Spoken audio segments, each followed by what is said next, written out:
Sabi nila, masarap ang buhay dito sa ibang bansa.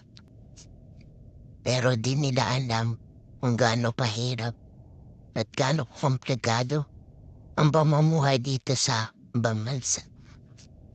Kagaya nito nangyari sa akin.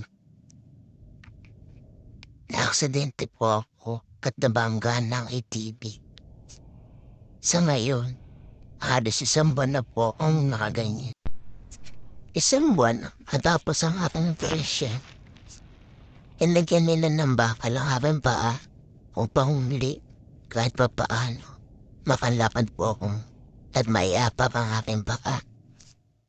Sobrang hirap dito sa ibang bansa, lalo na kung ikaw lang talaga mag-isa at wala kang asa ang ibang tao. Meron naman tumutulong sa akin mga kasamahan ko dito. Pero iba pa rin kung pamilya mo ang nasa tabi mo.